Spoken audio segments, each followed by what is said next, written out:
on an episode that we did previous that I wanted to kind of, and I just wanted to kind of close up a little bit of information. It was about the MR2. The MR2, I want to go ahead and go like, the way that Tarantino likes to make his films out of sequence and stuff like that. Where is that MR2 currently? Do you know? Well, seeing how I bought it in 89 and I sold it in 99, I sold it to this guy that I was in Boy Scouts with. His name was Jason, but he had these two big buck teeth, right?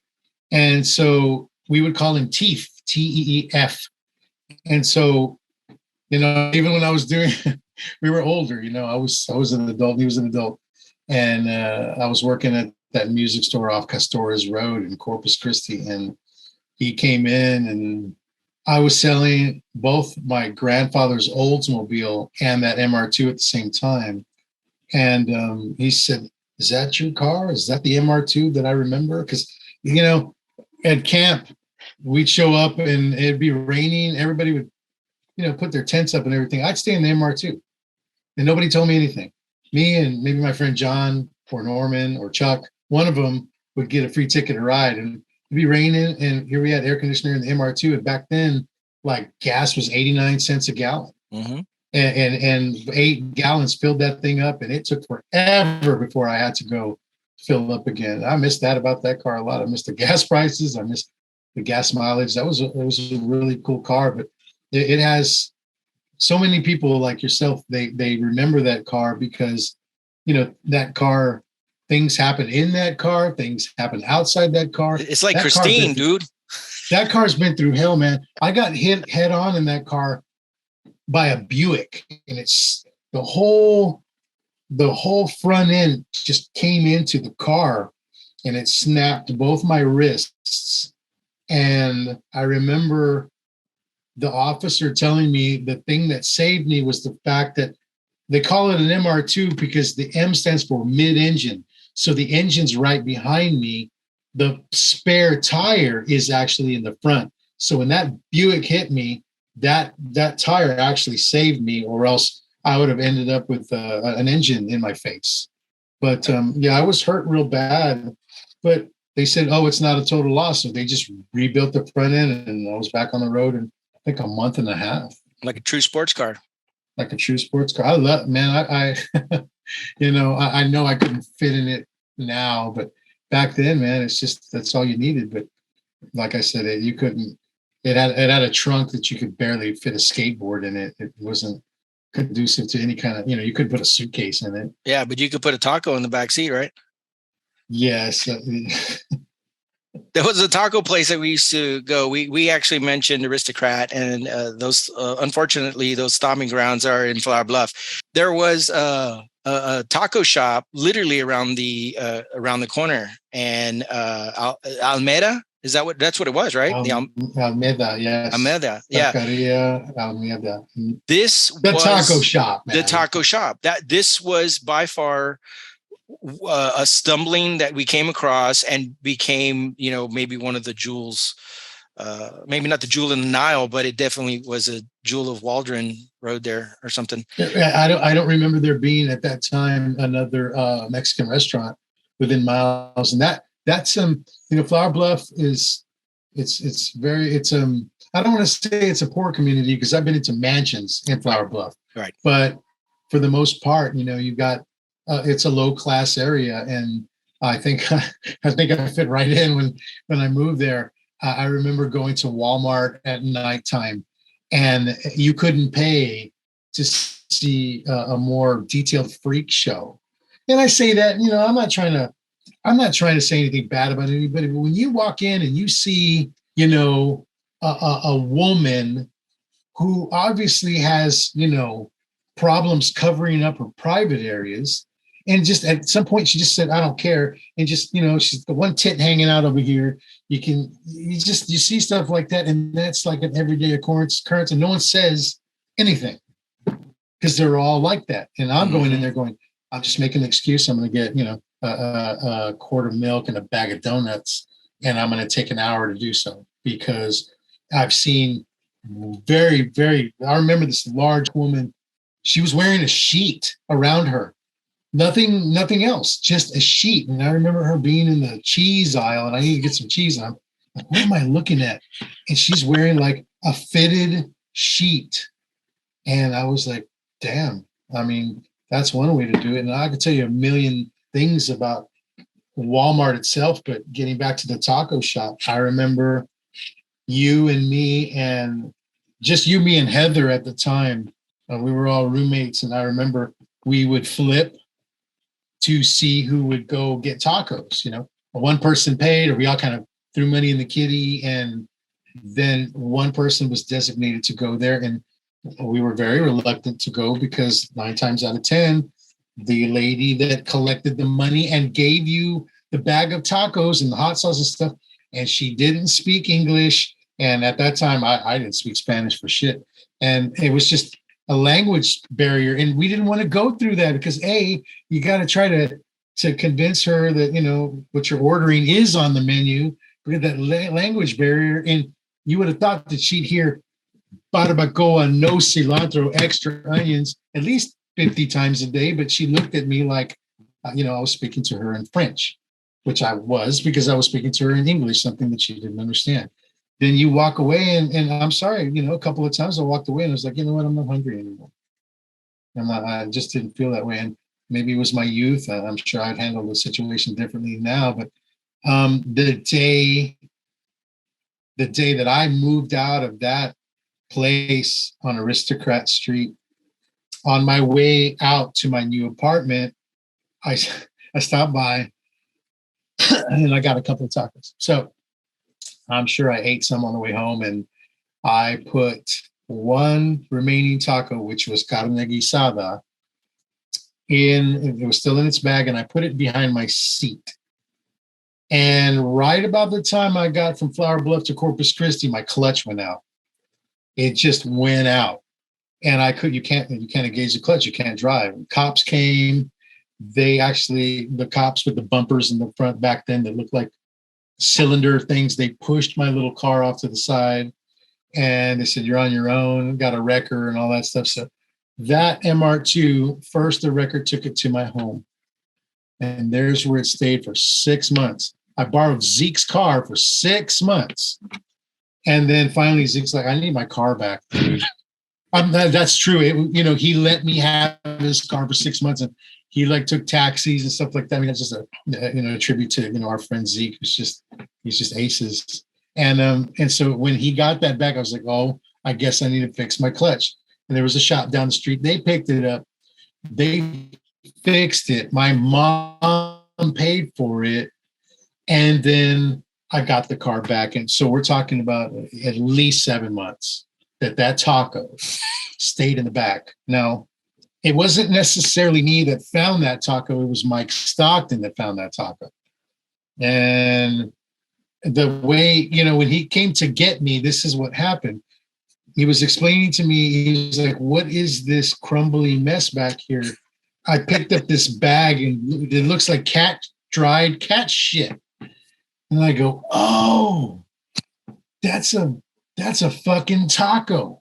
And okay, so the taco ate through the aluminum, ate through a bunch of shitty paper napkins, ate through the bag, and then ate through the carpet of the MR2.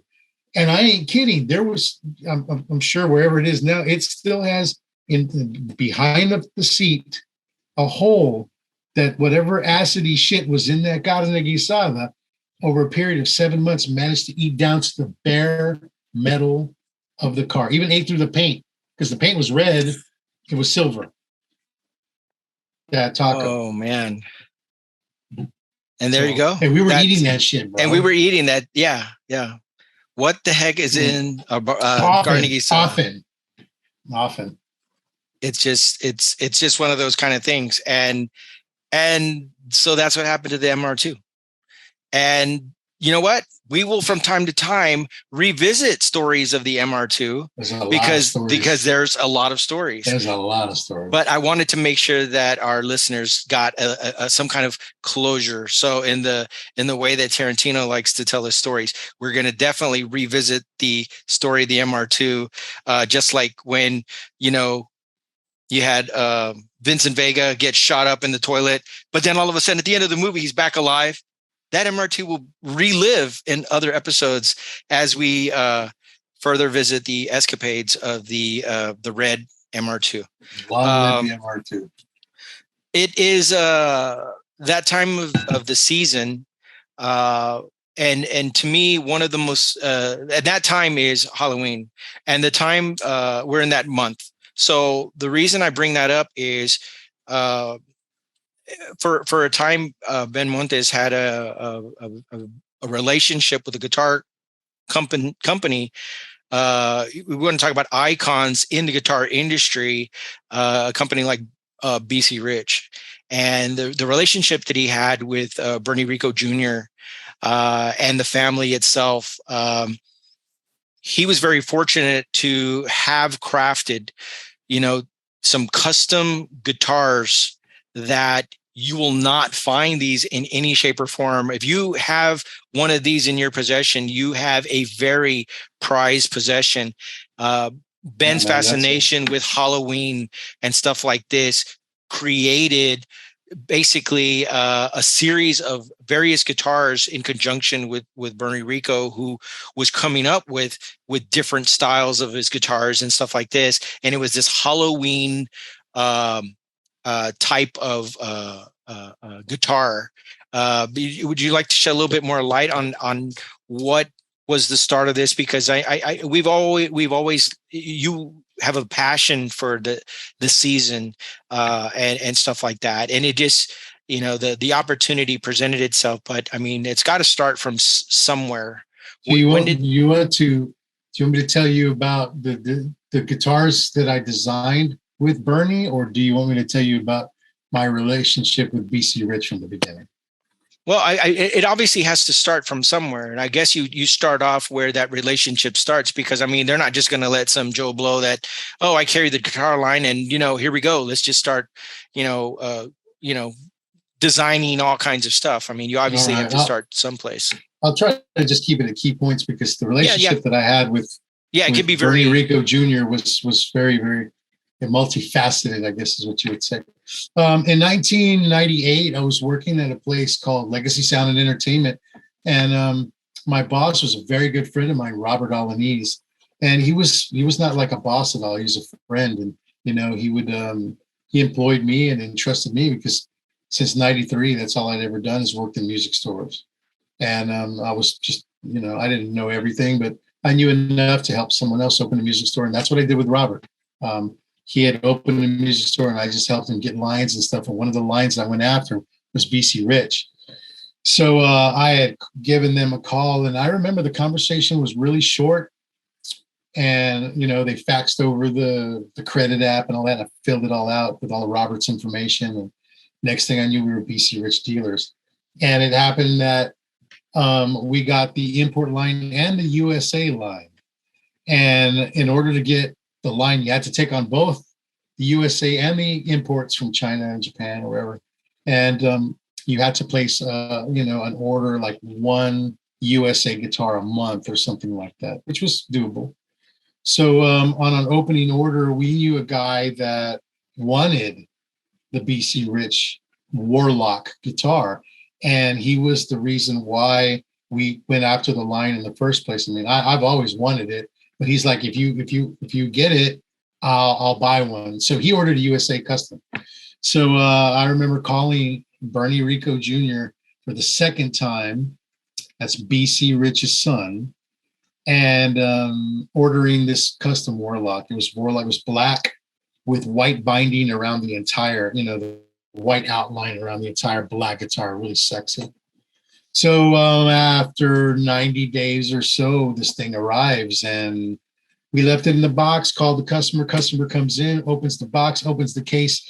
He sees this Warlock, and there are 4 really small yet distinct holes on the body of the guitar in a straight line. And verbatim, he asked, "What the fuck is that?" I said, "I don't know." So I called up Bernie Rico Jr. and I said, "Hey, this guy just got his BC Rich and it looks sweet and all, but he wants to know what these 4 holes are in it." And Bernie says, "Oh, those are tone chambers." And I said, "Sir, they're tone chambers." He goes, "I didn't order fucking tone chambers." I said, "Bernie, he didn't order." He goes, "You know what? Just tell him, just give him back his money and send the guitar back and we'll refund you. And like, if you don't want that guitar, no. You know, it's a PC Rich, it's a USA handmade, took forever, but you know what, tone chambers? Fuck, just send it back. But give him back his money." And hung up on it. And I was like, the dude said, "Can I sit down with it?" Okay, sat down with it. Long story short, "I'll take it, man." Tone chambers. I was like, "Dude, I'm gonna be honest with you. I've never seen that before. They look cool. What other Warlock have you ever seen with 4 inline distinct perfect holes in them?" "Yeah, you're right. Or maybe I'm just making a big deal. Fucking gone. Whatever." I don't remember ordering another USA guitar during my tenure there. A couple of years later, I opened up my own music store.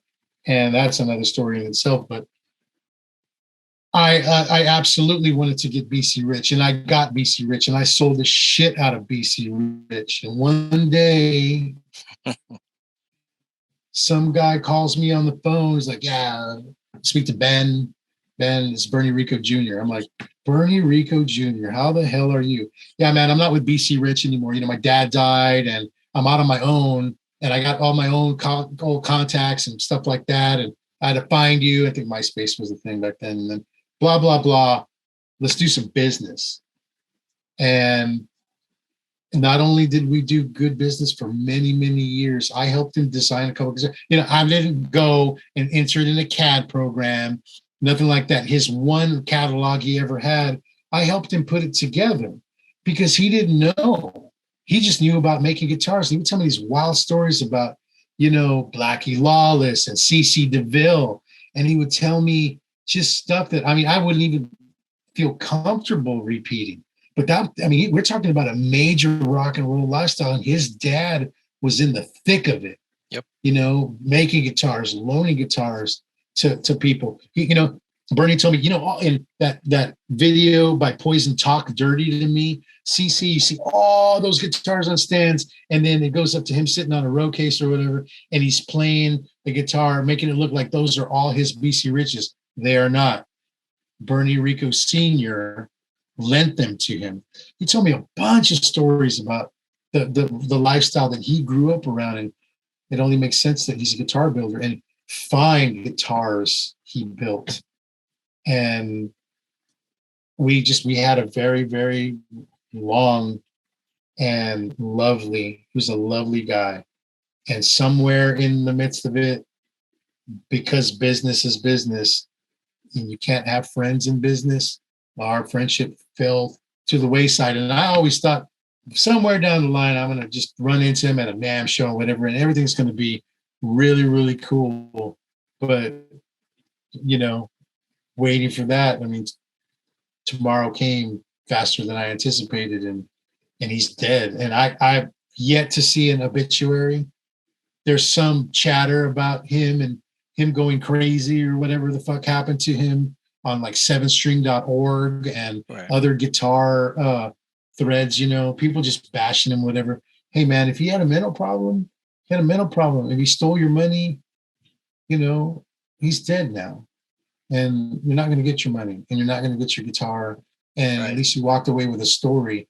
But there's some people that are bashing him. I've been taken for a lot more than that. And I just had to find forgiveness, because if not, then I'd still have more sleepless nights. You know what I mean? I'm not trying to preach to anybody, but, you know, harboring that kind of stuff, it'll eat at you. And, you know, it just makes for a good story. And I've heard so many rumors since his death, not about his death per se, but practices and where he was actually getting his wood from, and where they were actually carving his guitar bodies from. And it's just a bunch of stuff. And I would say, man, leave the man alone.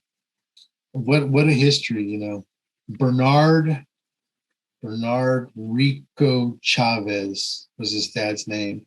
And every now and then, I think it was like Young Guns or something like that, I would say to Rico, I go, keep your shirt on, Chavez. Checks in the mail. Hey, Chavez. I always, we'd call each other at Christmas and be on the phone for 2-3 hours. I'm in the car talking, being totally rude to like my wife and her family, but I'm in there with Bernie Rico. We're talking about turducken and shit like that. He thought the turducken idea was so fascinating. I sent him one for Christmas one year, and he said, I'm not sure that my wife cooked it right, but it was pretty fucking good. So like a couple of years down the road, he goes, guess what we're having for Thanksgiving? I said, you're having turducken. He goes, I'm having turducken. And we would send each other shit all the time. I mean, the guy he was a really good guy. He really was. He was too good for the industry, I think. Whereas his dad was probably more of a shrewd businessman, and Bernie would act so much on emotion alone. Like if he was having a bad day, prices went up. That kind of shit. You know what I mean? Right. So, Just to let our listeners, the music industry during this time went through a lot of influx. Jackson was getting bought by Fender and all kinds of stuff. Different entities were buying up these guitar lines. They were like hot commodities all of a sudden, and people were making investments. People that have owned these lines of these guitar companies and stuff like that were itching to get out. Other people are trying to get in. And so during this time, the ebb and flow of the USA style of guitars was, everything was going more imports. Things were moving overseas. Everything was going to Indonesia. Everything was going to Korea, India, China, and all this kind of stuff. They're looking for ways to keep making these guitars and make profits. But there were these artisans, these artists that had to break free and find their own voices and stuff like that to create some of these USA pieces of, that they would create. There were limited editions. There are USA lines of guitars that are made through these major companies to this day, and they're extremely high dollar. So if you would put a price tag on the amount of guitars that they were to produce compared to the amounts of these hands-on guitars that were less than 100 guitars or something like that, the price is astronomical of these pieces and what they're worth, and the quality and the time and the craftsmanship that went into these pieces. Some of these pieces are so hard to find. They're in people's collections and stuff like that, and it's amazing to see them pop up once in a while online. Or even Jackson, they were having these very exotic custom USA guitars, and I'm not talking about the USA selects that were just kind of like pick a color and then they would paint it in a various thing, but we're talking about down to the custom inlays and what kind of tremolo system or non-tremolo system through the body, all these other kind of things that would go into making one of these guitars. Bernie Rico Jr. started crafting, different type of guitars for, players, musicians and stuff. And, Ben had a hand in a couple of these mini lines of based on something that he liked. He liked Halloween. I do want to talk a little bit about some of how many different type of Halloween guitars, specifically the Halloween guitar, because I know that there's other guitars that you kind of tweak here and there, but specifically the Halloween styling of guitars. Did you guys craft for your store and stuff like that? I think to get into the Halloween, the first thing I did was I said, Bernie, and I never said that I invented this because, of course, I did not. But I said, Bernie, we need to come up with a guitar, a white guitar that's got blood splatter all over it. And he's like, I don't know if I can do that. And I was like, why not? Just splatter some red paint that looks like blood. And he goes, I don't know how I'm going to do that. I'll get with my painter, Ed, or some shit like that. And then next thing I know, it was just like mere days. He had a body that had blood all over. It was white blood all over. He goes, you mean like that? And I said, exactly like that. I think the model was called the Sinister. It was a fucked up looking guitar. I didn't care too much for the shape, but I knew somebody would. And so he goes, that's what you want? I said, that's what I want. So then I was like, ooh, I'd like to have a V like that. I'd like to have a soloist like that. And so we started making them, and we would call them the Bloodbath. And then around that time, I said, in 3 months, that's how long it takes him to make a guitar. A single guitar takes him 3 months to make.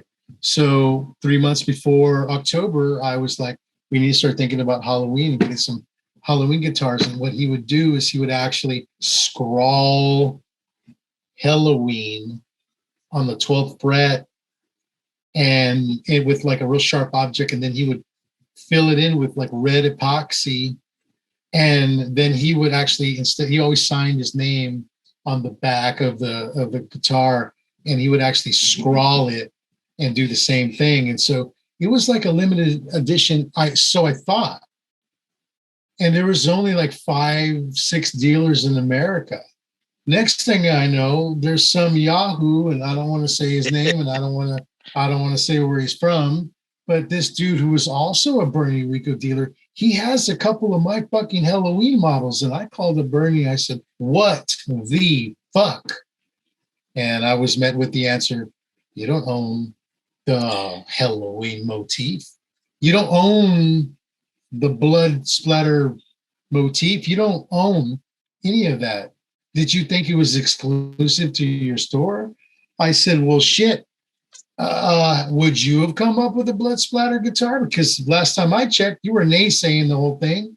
Mm-hmm. And then the next thing you know, I suggested, hey, let's put some razor blade inlays, put a real razor blade in the finish of the guitar and call it the suicide model. Well, guess Yahoo has a suicide model too. And I'm like, man, I'm just going to stop giving you ideas for guitars because you're sharing them with the whole world. And I don't like, he goes, when the fuck did I ever say?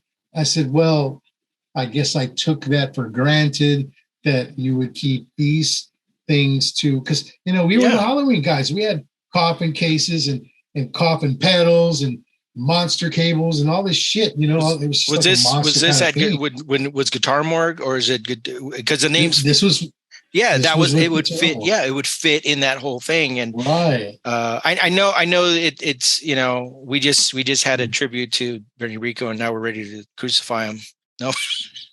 But I know what you mean. I know what you mean. Your passion and trying to, you want these to be in your shop. And then the minute you see, them popping up in somebody else's store and they're ideas that you came up with that these other people, much less, maybe Bernie Rico would have come out with something a little bit different or whatever the case may be, but maybe not to the extreme that you were attempting to make these guitars and then making them available to, to these other individuals. At least some kind of courtesy would have like, hey man, these guys, they want some guitars too. And, I'm going to open them up. Not even that. You end up having to find out through the internet. It's almost like finding out that you're a significant other. You're old. Yeah. It's like, hey, what's going on here? Why's my wife on Pornhub? Yeah.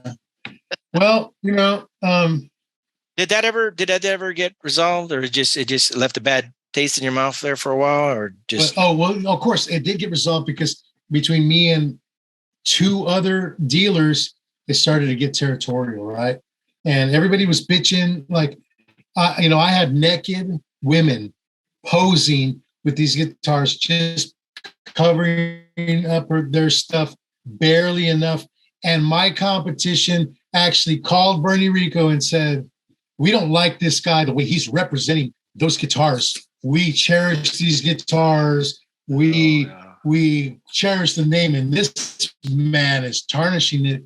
And I'm like, and Bernie actually called me. He's like, dude, you better cut it out. I was like, are you fucking kidding me? You're going to let these 2 pieces of shit dictate to you what another dealer's going to do with your guitars? This is fucking rock and roll, man. This isn't tiddlywinks with these motherfuckers. One of them puts every single one of his fucking guitars against a brick wall. Mm-hmm. I'm sorry that you don't have girls with big tits that want to come and pose with the guitars with ideas. They don't live in the mountains, bro. They don't live up there in the mountains. I know this exact story you're talking about, bro. Yeah, fuck. Yeah, so fuck that guy. Yeah, I try to be nice just through dealership network, but now some people get real territorial, and that I never understood because you're in a totally different fucking town in a different state. I'm not doing shit. It's not like this dude's cranking out these guitars every 5 minutes. We all have to wait. Yeah. So I was coming up with these crazy ideas because I thought that's what my clientele did. Unfortunately, my local clientele did not like it, but I sold every single one of those pieces outside the state. A lot of the times to California, New York, Canada, Chile, just Finland. These European countries just ate that shit up, man. If it had a razor blade on it or whatever. And so since it got so territorial, how it got resolved was, okay, he came out with this thing called the Jekyll, and it was a soloist type guitar. And because I said, I want this shaved off here and this shaved off there, I want that to be my model. So he made that headstock a certain way to reflect like guitar, Morg's guitar. And the other guys, he would do the headstock similar, but noticeable enough that that's not the same type headstock. And, where you place your hand on the body of the guitar, I wanted mine cut a certain way and the other guys. So that's how we did, which in hindsight is really stupid. All of the bickering and stuff like that it had to come to that, because what ultimately ended up happening was Bernie saw that we were selling these guitars just as fast because he started to get a huge reputation in these forums, these gear forums where these, guys just 7-string, 8-string, 9-string, jazz, all this shit. It's just like, I've been in one of those threads and it just drives me nuts, man. I can't keep up. That's all these dudes do is they live and breathe guitars. And he was getting this notoriety and he was like, you know what? I mean, this is the truth. And I'm sorry if it sounds like I'm saying bad shit, but this happened. He said, if I'm selling you a guitar for $1,600 and you're selling it for $34, $32.99, man, I'm doing something wrong. I think I'm going to go direct. And none of us like that. Right. And we're like, fuck you, man. We've supported you all this time. Now he came to you. I mean, you started this story that he came to you. He did come to me. Yeah. And now that he's got like 6 dealers and an international dealer that, us 6 guys or 5 guys cater to America, and this other guy distributes the rest of the world. Now all of a sudden I can't sell shit to fucking, Canada, because now we have an international distributor now. Man, fuck that. And so between when that started happening, they said, fuck all y'all, I'm going direct. And then this is what's called insult to injury. After he demolished the dealer network, he said, I will build you any guitar, any shape, any pickup configuration, any scallop frets or regular frets, any headstock, $2,500 flat. You pay me $2,500 and you can have anything you want. And I was like, well, that's it. No, the dream of getting $34.99 for the stock that I did have was like pissing up a rope. It just wasn't going to happen. And luckily I had 2 more pieces when he died, and I took advantage of that. I sold those pieces right after it was reported that he died. And I can tell you, I got way much more for them than I thought I was going to. And it wasn't probably 12 hours after I shipped them out that I was like, man, I should have hung on to them. But I do have one still. That's what I was going to ask. Vixen. Yeah. That was for a lot of people that don't know the shapes and stuff like that. That's more of a V. That was the V shape that Bernie Rico Jr. Established for his line of guitars and stuff like that. Yeah. Perfect. Well balanced, well built, badass guy. His talents And but explain a little bit about that, because that's one of the things about a V guitar, is that depending on where those pegs are placed and how you hold the guitar strap and all this kind of stuff, you either have this off balance guitar that's going to dip forward on you. You either have to angle it a certain way to have it in a certain way to play it. And I remember we talked about that the way he crafted the guitar itself was with the player balance in mind and stuff like that. Right. He would tell you that he couldn't play an entire song to save his life, but I do know he could play guitar. And, he took a page out of the Book of Ibanez, because all these guys, they were really interested in like an ultra thin neck. They didn't want the baseball bat neck. They wanted a nice satin feel, kind of like the Ernie balls when they have their maple neck. It's real satiny feeling, really fast. And he was trying to Frankenstein all these ideas into one neck, and he ended up calling the shredder neck. And the 7-string felt just as good as the 6-string, if you can believe that. And these guys in these forums would be like, Bernie Rico Jr. and this guy at Guitar Morgue is selling them, and check him out. And people would call me, and I'd have major artists calling me saying, hey, you got this in stock. Bernie's a friend of mine, but I need a guitar right now. And he says it's going to take, 60 to 90 days for him to make me one. So since you have one in stock, can we make a deal? And I'd be like, yeah, man, I'll make a deal with you. I like Iced Earth. I was like, yeah, go for it. So quite a few artists, Gary Holt came and from Exodus and Slayer, and he came and he had his own signature guitar, and I had 4 of them, and he signed them, took pictures. Just real nice, people love that guitar. All you have to do is sit down with it. And the V, like I don't like the original Vs, like the Gibson Vs around it. It looks stupid to me. Some of the Jackson King Vs look stupid to me. Some of the offset Rhodes type Vs, they don't do anything for me. But Bernie Rico's V, it looks sexy as hell no matter what color it came in. And he told me just a bunch of different stories about his dad. One of the things that he told me after his dad passed was, he told me every day he would get into the office, the shop first, Bernie would, Jr. And then he knew there was a lot of noise going on, because you got paint sprayers and you got these big wheels that buff the guitars, and there's all this noise and stuff. But he always knew when his dad arrived, when he threw his keys on the desk. He did it every day. He threw his keys down and his glasses down, and then he went to the other room to get some coffee or something, Danish or something, I don't know. And he said that he could never in a million years that I think I would miss that sound, but I would wait for that sound and wait for that sound. It would never come. It would never come again. The sound of my dad's keys hitting that desk.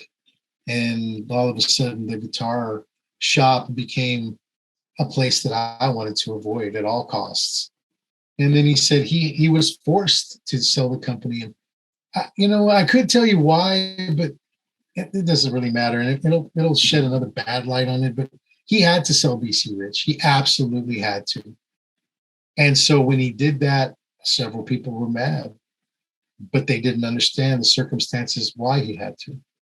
So it only made sense that after a while, once that wound scabbed over, he said, well, I'm going to start making guitars again, because that's really all I know how to do. And, the rest is history.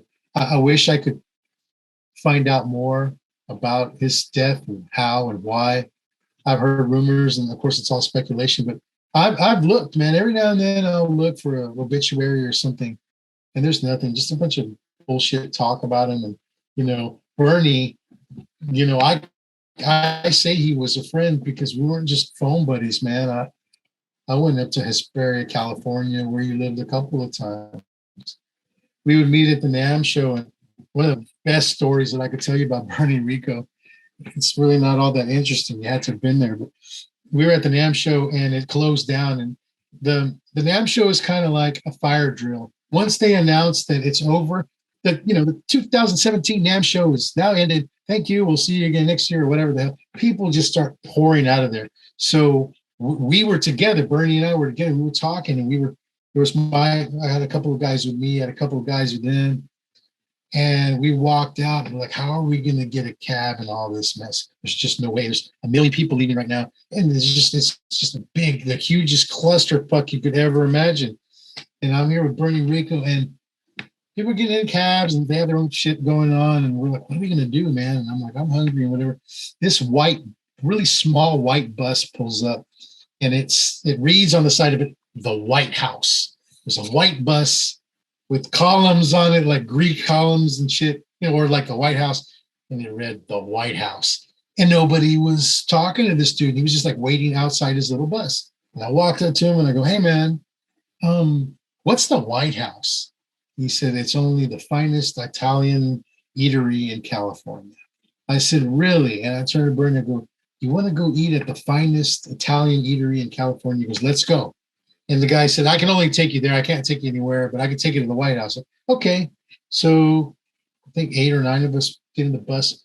We get to the White House, and man, they sat us in the back. Like, the section of, man, I shit you not. They paraded us through this restaurant.